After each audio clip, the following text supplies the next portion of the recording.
being on the team with the level of shooting, this is 100% on here. I can easily say it because it's not close. This is like some of the best shooting that I've ever been a part of. This is the Sean Miller Podcast, presented by Deer Park Roofing. Now, here's your hosts, Paul Fritchner and Adam Baum, with the head coach of the Xavier Musketeers, Sean Miller. Welcome in, everybody, to another episode of the Sean Miller Podcast. Paul Fritchner alongside Adam Baum, the head coach of the Xavier Musketeers, Sean Miller. It's great to be back here with you guys. As always, this show is presented by our presenting sponsor, Deer Park Roofing, the official payroll sponsor of the Sean Miller Podcast, Payroll Partners. Good to see you guys.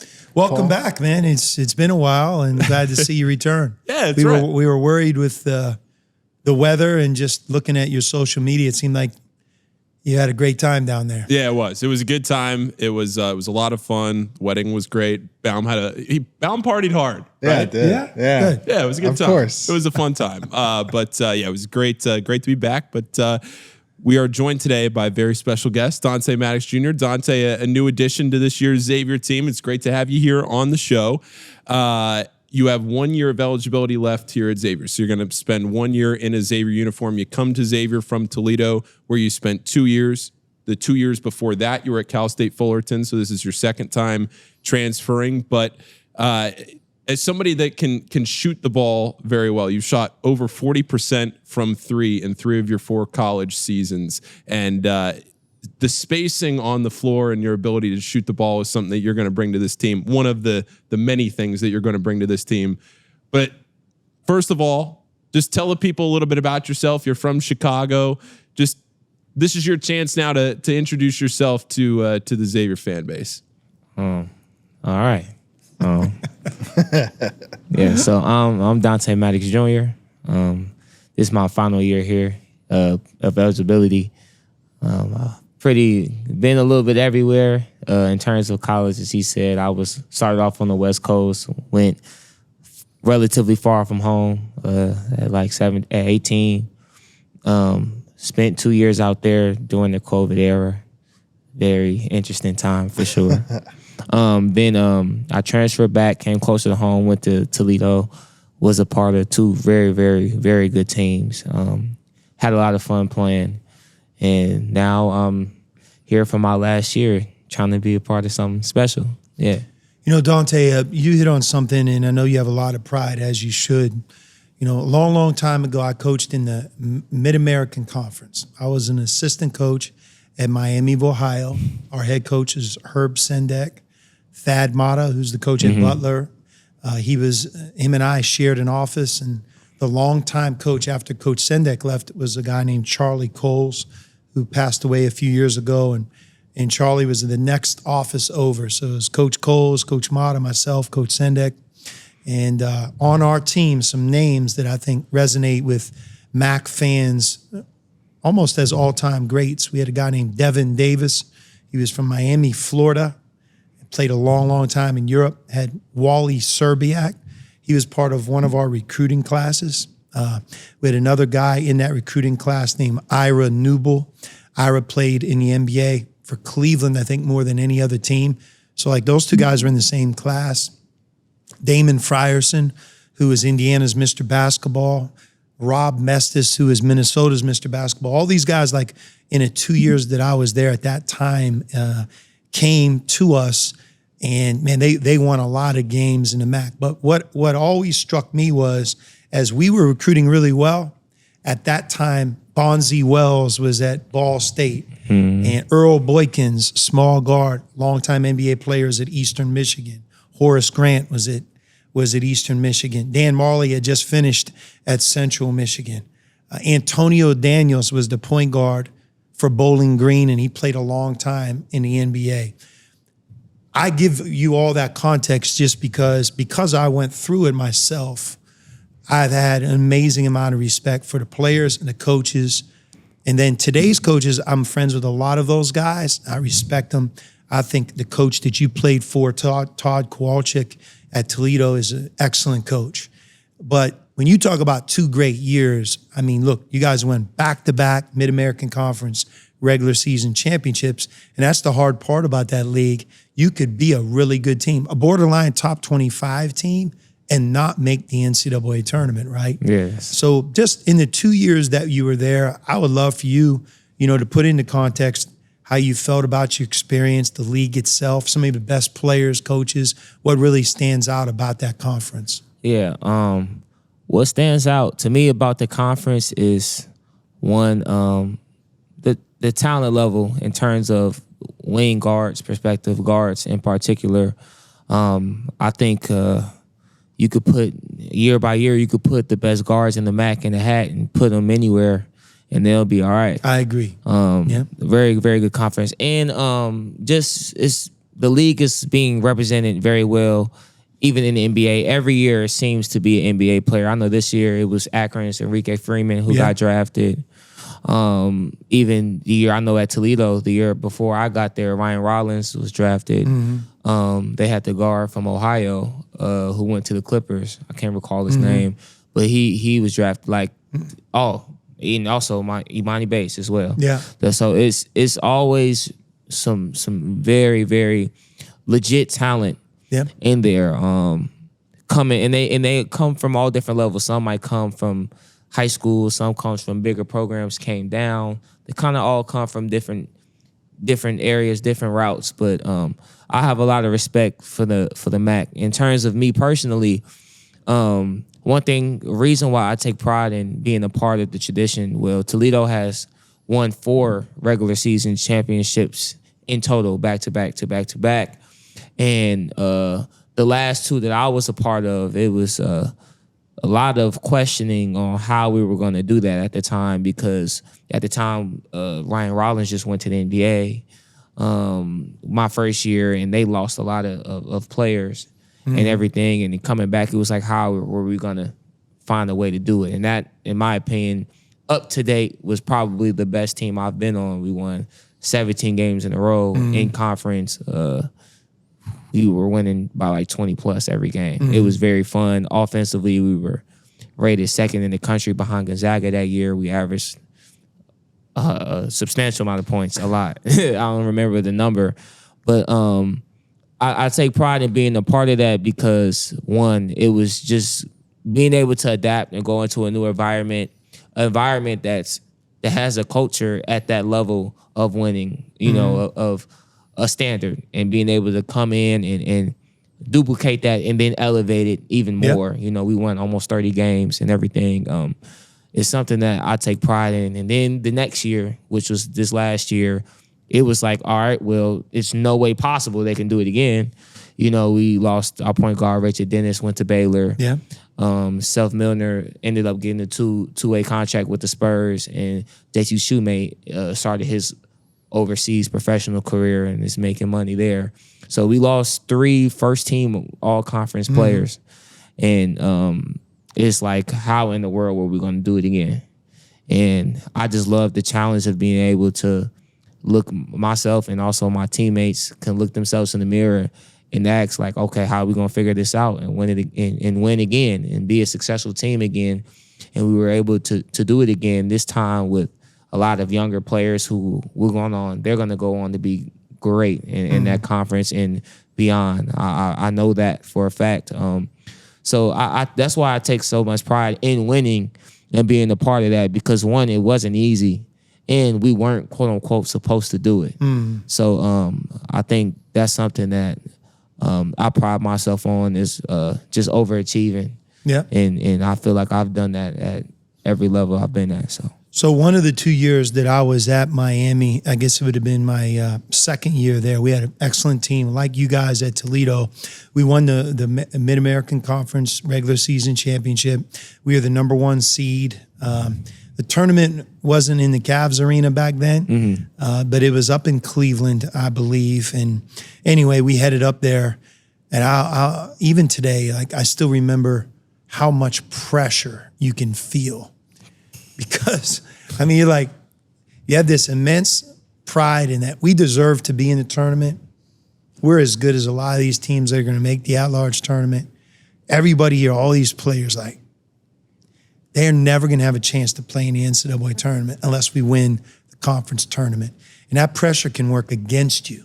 100%. I mean, you have to be relaxed. You have to play free. You have to play to win. And all of us, especially when you're the top seed, you have that fear of, are we going to let this opportunity go? Because when in fact you get knocked out or you don't make the tournament, it's just like you have this awkward feeling like all of that was for nothing because you're completely forgotten. Trust me. And then unless you do what Ryan did, and that is you enter the NIT and then you keep winning and you win all the way to the end, that's the only way you can get relevant again. Mm-hmm. But I think it says a lot about the coaches, the staffs. You're pouring your heart and soul into it. Players, all conference players, championship players, and that single elimination feeling. It's a tough one. By the way, let me finish. Yeah, go ahead. We ended up getting an at-large bid. It was crazy. We lost, got an at-large bid. We might have been one of the last teams or the last team in the tournament. We ended up playing Arizona. Think about this. I then became the coach at Arizona. So this was the setup for Arizona. We were, I think, a 12 or 13 seed. They were a 4 or 3 seed, whatever it is. Maybe we were 14 and they were 3. They played at UD Arena. We had already played Dayton at Dayton. It was about 30 minutes from our campus. Right? Think about that. You have to drive 30 minutes to play in a tournament. The entire arena is filled with people that are going to cheer for us. Nobody is coming from all the way out there, right? Played a noon game. That was a 9 a.m. tip for them. So you play them at 9 a.m. their time, 30 minutes from your campus, and guess what? We won. We beat them. So then we went and played Virginia in round 2, lost in overtime. That year they were the ACC champion, but I will never forget after that experience, I remember thinking like it validated how I felt. Like the difference between the MAC champion and the players that we were coaching and some of these other teams that are well respected and for good reason, man, it's a really negligible difference. And I think that's what's so cool about, Dante coming to Xavier, and him and I talked about this when we recruited him. So many times all that he's missing is just a bigger stage. He's played for great coaches. He's played on championship level teams. He has proven that he can play the game. Now he gets the opportunity to play in Madison Square Garden where there's more people watching. And, we've watched Sule Boom do it. We've watched Quincy Oliveri do it. And they took advantage of being on the Big East stage. And, I'm confident that Dante is going to be very similar to how they did. But one other common thread there, too, is finding a winning player. And I think that's something when you look at last year's Xavier team, it was one of the youngest teams in the country, a lot of inexperience, guys that hadn't played at this level of college basketball. Now, all of a sudden, you have one of the most experienced Division I teams in the country with a lot of guys when you look at Dante or you look at Ryan, who came up one shot short of an NIT championship. Marcus is the same. Mm-hmm. You look at Lucina Traore, who went to the NCAA tournament. Yeah. A lot of winning, a lot of players that have won big level, high level basketball games. So, Paul, what I think is great about the mix, and again, we've talked about this, as much as Dante has accomplished at Toledo, what's the one thing he hasn't been able to be a part of is March Madness. Ryan Conwell, and Ryan was on our show, and Dante knows this, they hold what we just talked about in common. They both are coming off of fantastic seasons, both individually, in winning teams, playing for an excellent coach.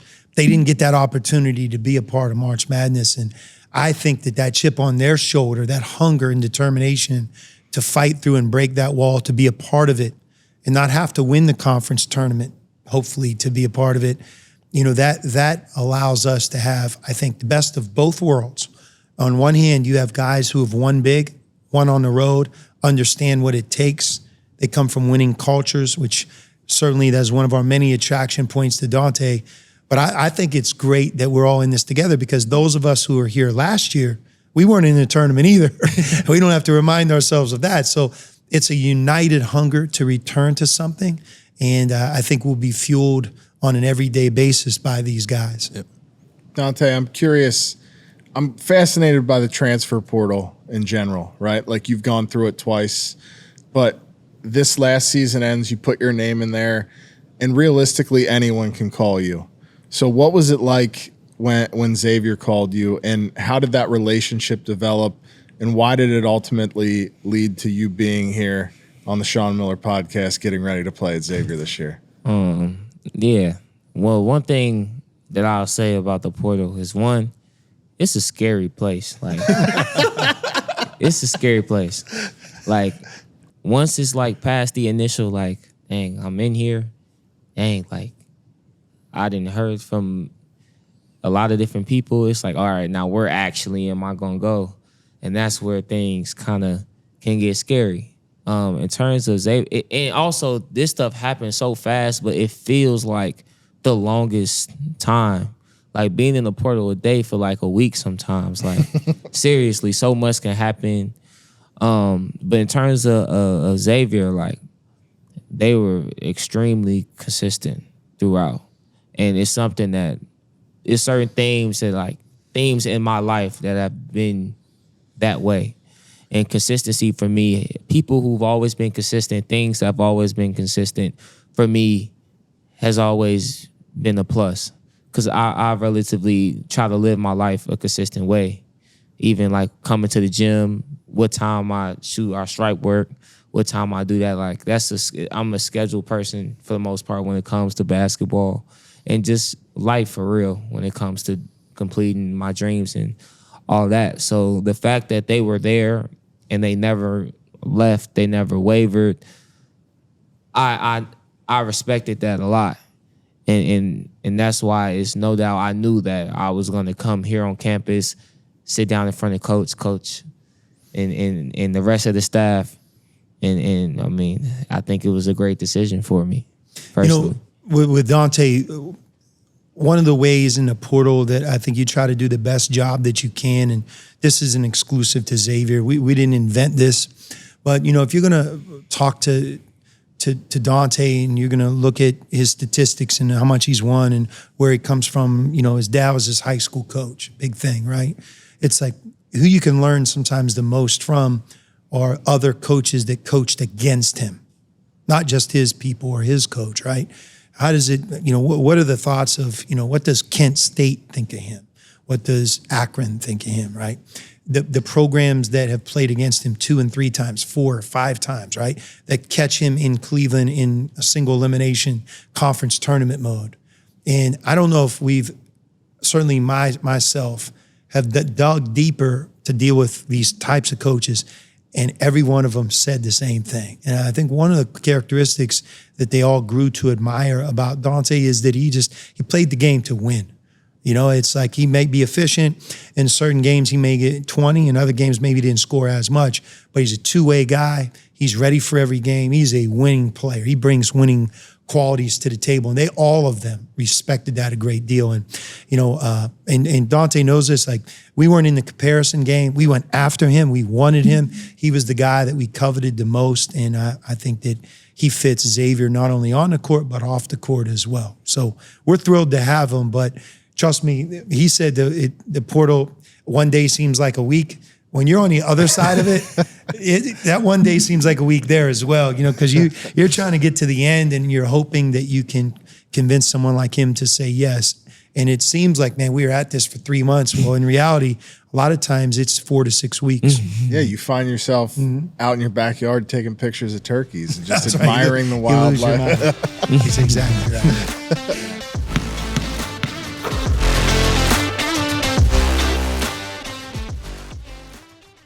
The Sean Miller Podcast is proud to partner with Deer Park Roofing, a company that's provided elite service for homes and businesses since 1996 and leads the industry in professionalism, quality, and responsiveness. Whether your needs are residential or commercial, like the outstanding work on the Cintas Center, the home of Xavier basketball, Deer Park can handle any job and ensure it's done right. Deer Park's motto is protect what's important, and what's important to you is important to Deer Park Roofing. Visit deerparkroofing.com.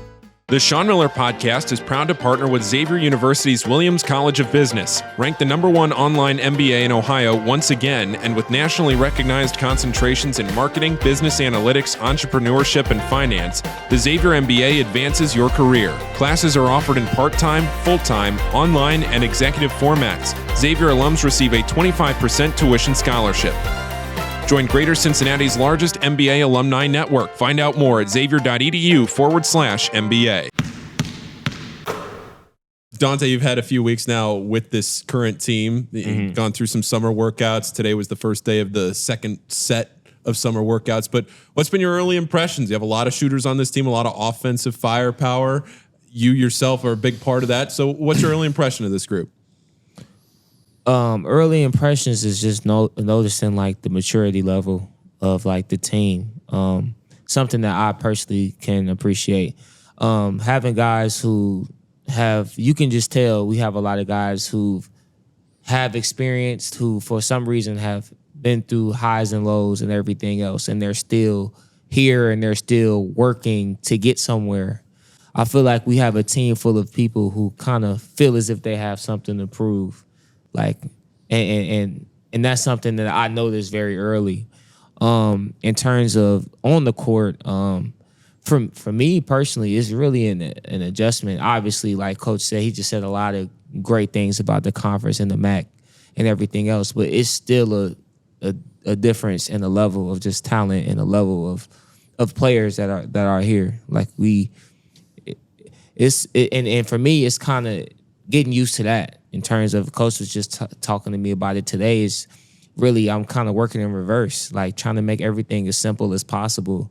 Like understanding that I got someone who is as big as John, or set screens like Vasil, Lucina. Like I come off the screen, like I'm probably open more times than not. Like shoot the ball. Right. No, so like, and I think what you'll find too, Dante, is as you get more comfortable, but the higher level you go up, so the teammates, guys who transition from college to the NBA always talk about it.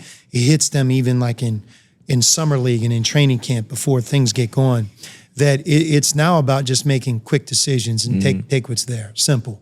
You know, you really don't have to dissect it and overthink it, because if someone throws you one more pass and you're in the left corner, there's nothing to talk about. You shoot it every single time. If a guy goes underneath the ball screen, it's like he went underneath, you stop and shoot it. There's nothing to think about. And conversely, and you have a 2-on-1, you never have to wonder if he's going to catch it. You know, you're just like he's going to make the play. So just simply make the play that you're supposed to make. And I think that's that kind of getting used to playing with maybe more bigs than you're used to, right? Yeah. Or just playing against different size. Dalen Swain's a great example.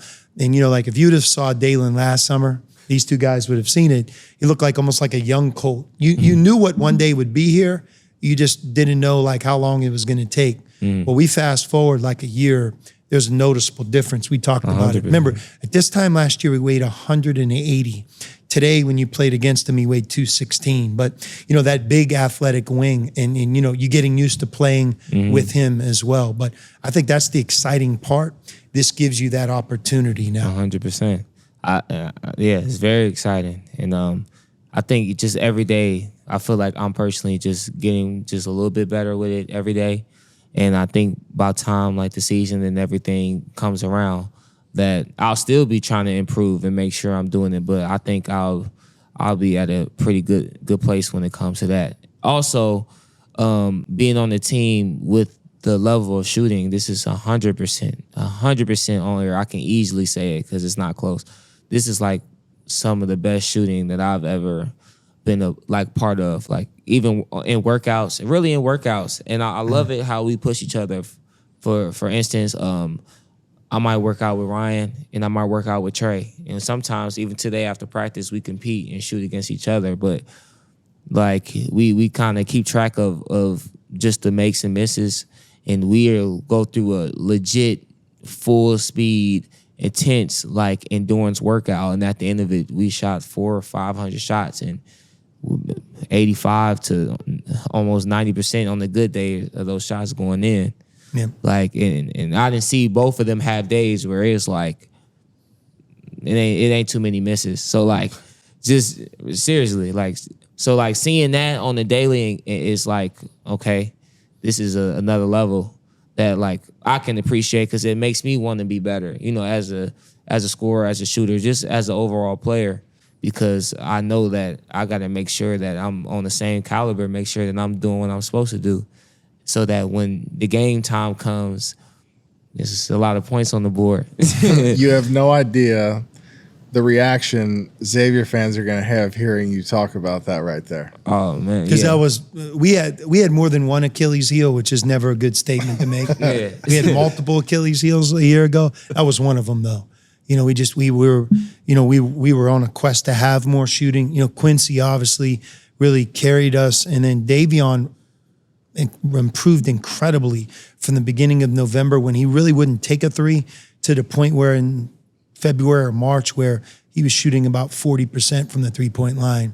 So watching Davion pick up where I think he left off, but you're right. I think for me, Dante, that's one of the things I'm the most excited about is because the one thing you learn as a coach, man, it's like shooting makes up for a lot of sins, bad things. Mm-hmm. And when you don't have it, boy, your room for error really leaves you, especially playing in the Big East, because every night we're challenged at the highest level. Mm-hmm. So I want to switch gears and ask him a question. Playing for your dad. Your dad's a high school coach. I played for my dad. We have that in common. And I think dads who are your high school coach have one of two options. They're either going to be harder on you, more difficult, challenge you more, be less tolerant of you than anybody else, or sometimes they kind of give you a little bit more rope. Which category would your dad have been in as your high school coach? My dad, I think it's so funny because when this come out, the question wouldn't even have gotten out yet. Everybody knows the answer. My dad was extremely hard on me, just because also the environment and where we were at in terms of basketball. Chicago basketball is a big thing. Being one of the best in Illinois, being considered, my high school team was ranked the number one team in the state of Illinois. That's a big deal in Chicago basketball. So it's a lot that comes with that, and there's a lot of fans and people and opinions, and my dad tried to be very protective of me by giving me the toughest love he could. So if we were in practice and you were on my team, you probably gonna lose. I mean, we're not gonna get any calls. It's not gonna be fair. It was tough, but I think for me personally, at that moment, I didn't understand it that much. But being an adult and I'm 22 years old now, I have a newfound love and appreciation for him as a coach and as my father, because I just thought that time it was very unfair. And he talked to me many times, and we've had many conversations about it, about how unfair he was to me in terms of even playing me. Like, even when I was younger, I played varsity all my 4 years in high school, but me and two of my other teammates who also went D1, my senior year, we had 5 Division I players on one team. So even it was times during that year of my young freshman, sophomore year where I'll be the one who didn't play. Like, everybody else played. We might be up a lot. We might have won. All the other freshmen got the chance to get in the game. And me, it was just another stint. It was a little unfair, but the toughness and the way that I had to fight through adversity just from him alone. Like, I knew if I could impress him and make him feel like I did a good job, I probably did all right, because that's not easy to do. And now, and it prepares you so much for all the challenges that you don't even realize that are in front of you when you leave home and you're in school. Sometimes the challenge is on your own team with your own coach, or fighting through an injury, which you had to overcome a crazy injury, when you went west, and kind of how you get through it and to the other side of it, and then, now you're here in the Big East, and there's going to be a challenge night in, night out. For sure. But it's amazing how you can fall back on the lessons you learned 9th, 10th, 11th grade. I think when you play for someone like your dad, my dad was very similar. He was a guest on this podcast, and we didn't bring this story up, Dante, but I was having a bad day, I think my senior year of high school, and my team was okay, and I was one of the best players in the state, very similar to you. And it was, I don't know what it was, cold outside, bored, whatever. And he was on me, and I might have smacked my lips or rolled my eyes or something. And he threw me out of practice. He wouldn't do it all the time, but a couple of times. But his wrinkle on this one was, usually I sit there and I wait for him, and then I have to get in a car and drive home with him. He left me. No. So he threw me out. He left me. I had to call my mom to pick me up. And then the next phase is then I come home and it's like we were sitting at the table, eating dinner. And now I have to get to the table and eat with the guy who threw me out of practice and left me. And on that particular day, he said, "What do you got for homework tonight? Why don't you go get that done?" So he hit me with like 4 things in a row to ruin my day. But, you think about it, where I'm at, I still remember that day vividly. So no matter what happens to me in college, you can come at me in a lot of different ways. I've been there and I've done it. There was never a free pass. And I do believe that prepares you more for the challenges that lie ahead more than you ever realize. 100%. Yeah. Yeah, I got similar stories and stuff like that too. Man, I'm so thankful for my mom. My mom is for sure the mediator between us at times, but that ride, like coming home for practice, we had a tough practice or whatever, or he kicked me out, or he got mad and got to drive home, and then we don't talk or for that whole night. But then it's like, all right, he got to wake me up for school the next morning, and we in the car. And he told me that once I left the college, like it didn't really hit him until that first day of school, and he got on the road and I wasn't there. And he called me early in the morning, and he was like, "Man, I can't believe I don't got nobody to argue or to yell at." He's like, "I don't know what I'm gonna do." Yeah, that's fun time. Good times for sure. Yeah. That's what dads do, right? They know life is going to be hard, and their job is to prepare you for it. Yeah, and I'm sure you guys will meet him. My dad will be around now. Just seeing him as a fan and as like full dad mode is like one of the coolest things, because it was always like I'm supporting my son, he's doing good, but I got a team to worry about. I got other people's. But now he gonna have some type of custom made Xavier jersey with my number on it and with his name, and he takes so much pride in that, and that me being Dante Maddox Jr., all that. So I'm excited. I mean, I'm sure you'll see him. Yeah. So your sister too, your little sister is a volleyball player. Yeah, she around the time I was in the portal figuring it out, she recently, like maybe a week after, she committed to St. Louis. So she's going to SLU for volleyball. But she'll be a senior in high school this year. Yeah, and this upcoming year. Next year she'll be going to St. Louis. That's great. Yeah. So So Dante, let's get to know you a little bit more off the court. You said you're a broadcasting major? Yeah. Right. So is this home for you here on a podcast? This is definitely home. This is my comfort zone. This is where I can imagine myself having my own show similar to this. Talking about my interests, talking about sports world, giving my opinion on what's going on out in the sports. Like I've been doing it since I was literally a little kid. Like I can imagine it. I'm gonna do it. Like I'm gonna have my own, whether that's a podcast, but I also want to be on television too. Like I want to.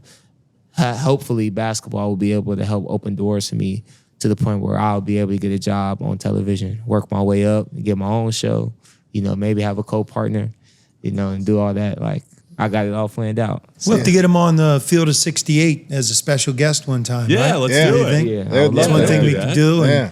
And then obviously Fox in the Big East, you'll see it, Dante, it's a special relationship. Mm-hmm. Fox obviously has the Big Ten, and they carry different sports and games throughout not only college, but in professional sports, and they're big.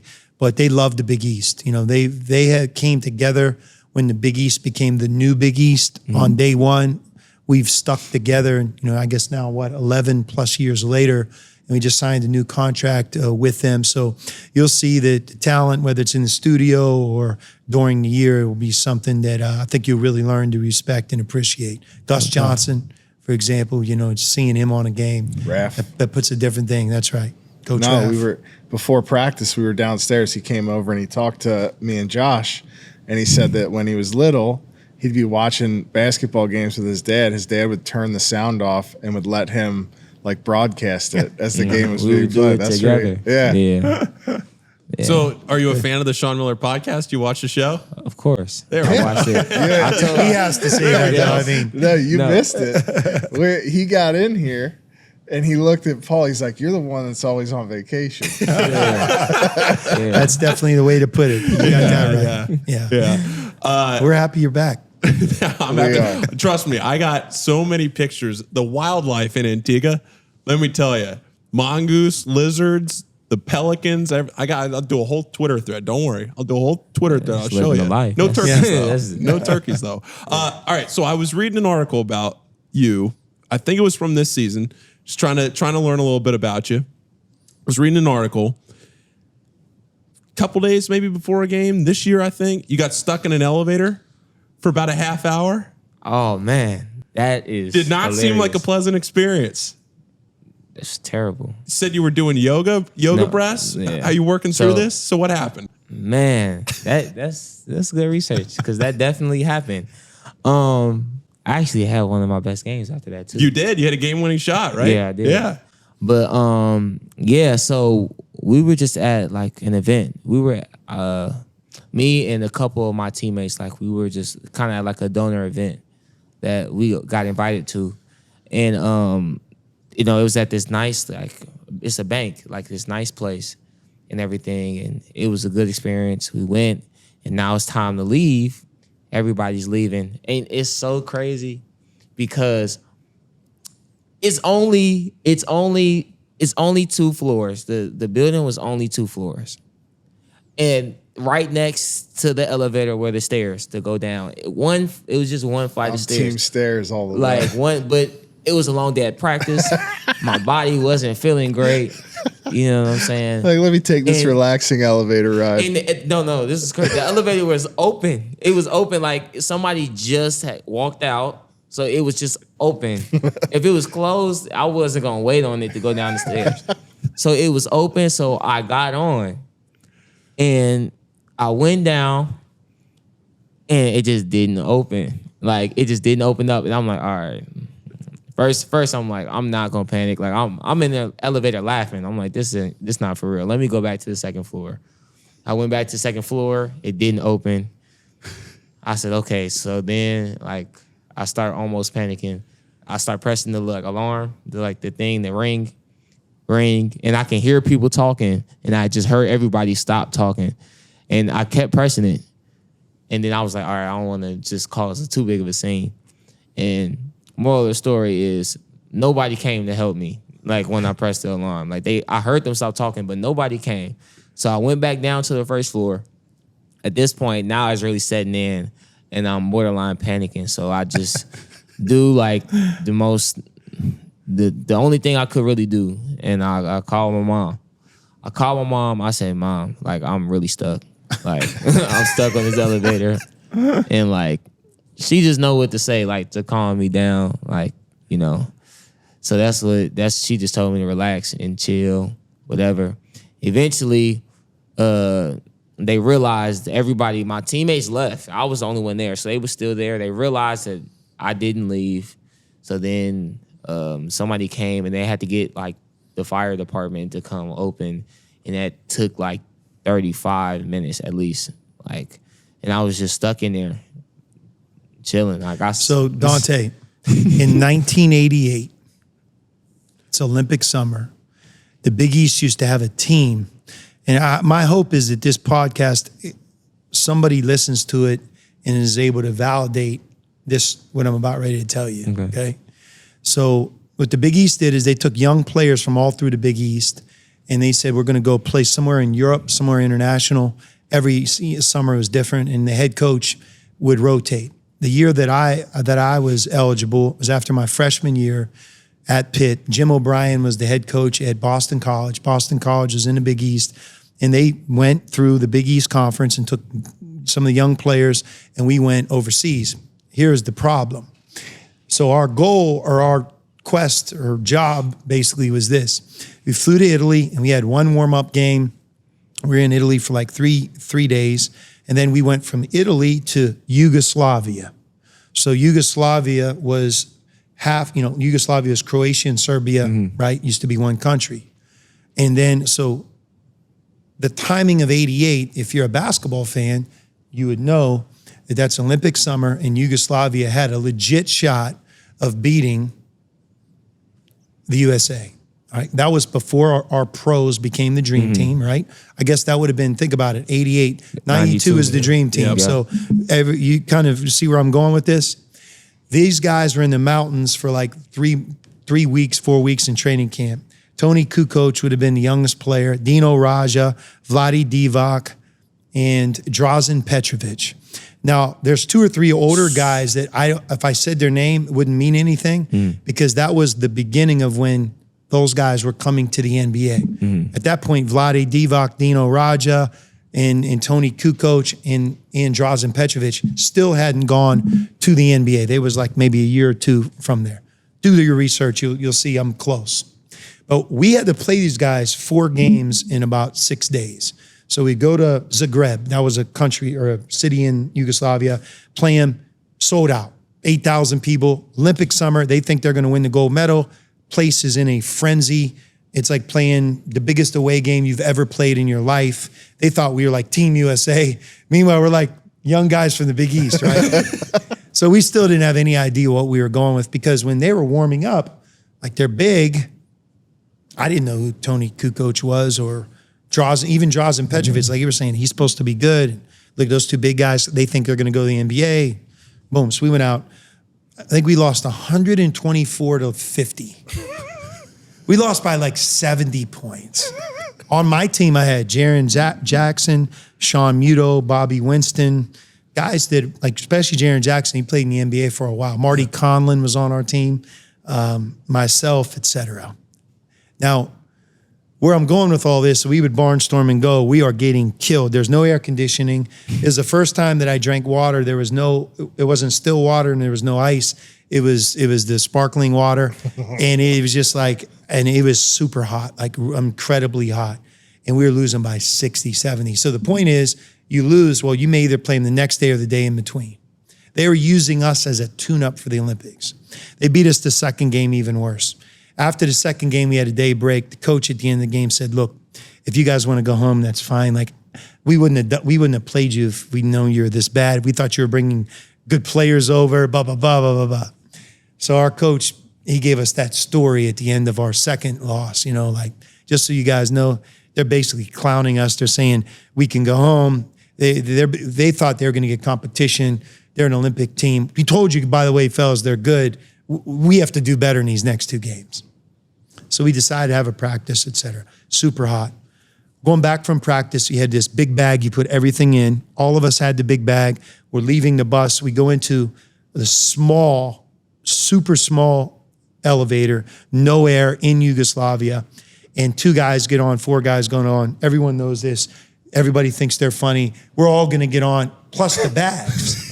So dudes are coming in at the very, very end. The door could barely close, and it barely closed. And I'll never forget, it went up, up, up. Different than your situation in that, I'm going to tell you this, I thought I was going to die. There wasn't enough air. There was 7, 8 guys with our bags, and then it's an extra small. There's no air conditioning. It was in the middle of the summer. We're getting our ass kicked as well, and like no one's happy. And it's just like, I'm like, I think I'm going to die in Yugoslavia in this elevator. And guys, that thought they were funny, all of a sudden started pure panicking. And it was just like, shut up. You just shut up. You should have never got up. Blah, blah. So the next phase is you could hear, because we're only a half a floor up, right? Mm-hmm. You could hear them arguing, and you could hear our people in English yelling at them. They're not speaking English. You have to open the door. There's no air. There's too many people on. Well, their point is, the dumbasses got on. They need to sit in there and get a really good sense of the bad decision they made. We were in there for about an hour, but here's what they did. They cranked, like imagine a crank. Yeah. And so the crank goes, and now what happens is you have this space of about that much. So it's like, this is you in the elevator. This is the floor. Instead of it being a whole floor, right? The floor. So this is how it feels when you start going, oh, who's going to be the first one going through? It's bouncing. So it's like, I'm going to get my legs chopped off. Like I'm going to put my, I'm going to go through first, and then it's going to fall down, and like, this is how it's going to end. Because I was like one of the smallest guys, they're like, you go first, you go first. I'm like, I'm not going first. No, I'm not going first. I'll never forget, someone went and just like real fast, boom, and out. And the good news for him is he's like out. He could breathe, and like it's one less guy. But so every time that a guy would leave, it probably went up about that much, right? See how it going? I went second, and again, the thing's just going. Finally, we all get out. To this day, if I see any elevator, I don't care where I'm at, get filled, I leave. I will never get over the feeling. I'm telling you, when you feel like you can't catch, like you can't breathe in an elevator because it's like that, like that's an unforgettable moment. Like, so when guys clown on elevators, I'm like, no problem, I'm gone. I've done it and I've been on a lot of elevators at this point with guys who all do the same thing. They think it's funny, but in Yugoslavia at that point, in that summer, and I hope one of those guys is watching this because they'll say, yep, I'll never forget it. Yeah. We still talk about it. So if I would see any of those guys, I always bring it up. Do you remember the elevator? They're like, man, how can I forget? That's my elevator story. No, yeah. If I wasn't in like a professional type environment, like that's the one of the only things that saved me from really losing it. I almost lost it for a second before I called my mom. And then I was like, well, I can't do this. This is an event. It's people here. Like, this is going to be so embarrassing. I can't. Because I was like I wanted to kick the wall. Like, I was low-key tripping, but I had to breathe. But then I was all right. Yeah. Well, deep breaths. The elevators at Madison Square Garden, they're huge. Oh, Big freight elevators. You've heard about it, right? Yeah, I heard about that. So the court's on like floor 5. Yeah. I think I'm right about that. Yeah. Floor 5, Madison Square Garden. The court itself is on floor 5. And it's this big freight elevator. So anybody that ever plays at the Garden as a team goes through that elevator. So it's history. Yeah. But don't worry, they have about 100 dudes in big suit coats that if anything happens, that's one elevator. You're stuck in there for about 5 seconds. Don't have to worry about that. All right. Well, Coach, anything else before we? No, by the way, that team, 88, I think they won the silver medal, that team we played against. You have to check it out. I have to go back and look. And then you look at some of those names I gave you. Yeah. No wonder we lost. How did the other 2 games go? It was a little better, but not much. Okay. I mean, it was just. This was going to be like a miracle. There was no miracle in us. No miracle in Yugoslavia. We got smashed 4 times. Now, I came back, and the question becomes, hey, how was the trip? And I was like, whoa, you don't understand. These guys from Yugoslavia, you should see this guy, Drazen Petrovic. And I still think to this day, he's one of the best players I've ever played against. Died way too soon. But I would describe them. Of course, none of them paid attention when I was talking until they watched the Olympics. You're like, don't worry, guys. That's them. Yep. 4 of them right there. There they are. Yep. We were stuck in an elevator. That's what happened. All right. Well, Dante, we appreciate you coming on today. Of course. So Dante, and then you have assistant coach Dante Jackson. It's maddening. Yeah. Yeah. It's really difficult. He told us that we should call you Tay. Yeah. Okay. Just call me Tay. But I'm saying when you say it fast, like Dante, you start calling him Dante. Yeah, I've heard it over 20, 30 times. Somebody messed it up. Like, yeah. It is it's trippy. I've always called him Dante. Right. You almost intentionally have to say it's not Dante, it's Dante. Dan, you get used to it. Yeah. Then Dante shows up. No, but it's good to have you, man. We appreciate it. Great to have you on. Thank you. I appreciate you guys, man. Anytime you want to be on a podcast, next vacation you can co-host. Okay. That's a great idea. Take you up on it. Okay. Yeah. I would definitely not mind. He's got a vacation coming up here in a few weeks. I wouldn't mind. On a serious note, Paul, do you have any weddings you're going to the rest of the summer? So I have back-to-back weddings in August. I'm in one, and here's what we did. My friend group, we loaded them all into 1 year. And I don't have another one until Memorial Day next year. It never ends. It's crazy. Yeah. But anyway, thanks everybody for watching and listening. Thanks to Dante for joining us this week on the Sean Miller Podcast. Thanks as always to our presenting sponsor, Deer Park Roofing, and the official payroll sponsor of the Sean Miller Podcast, Payroll Partners. We'll see you next week on the Sean Miller Podcast. This has been the Sean Miller Podcast, presented by Deer Park Roofing, with your hosts, Paul Fritchner and Adam Baum. Join us again soon for another episode with the head coach of the Xavier Musketeers, Sean Miller.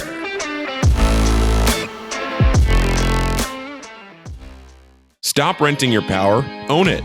TGE Solar makes it easy to purchase solar panels for your home or business so you can take control of your monthly electricity bill and start saving today. They'll help you find the best solar system to meet your needs, and their expert in-house installation team makes the process seamless. They're proud to be based in Cincinnati, family owned and operated by a Xavier alum. Mention this podcast and save $1,000. Visit TGESolar.com to request your free energy evaluation today. A place like Xavier University, with the history and tradition on the court, the academic excellence, and what this place stands for, where we play for the win, we play for the good shot. You know, it's all about the final score. You have to be yourself. The authentic person who you truly are stands out. I take the mantle of being the head coach at Xavier very seriously. We're supposed to win.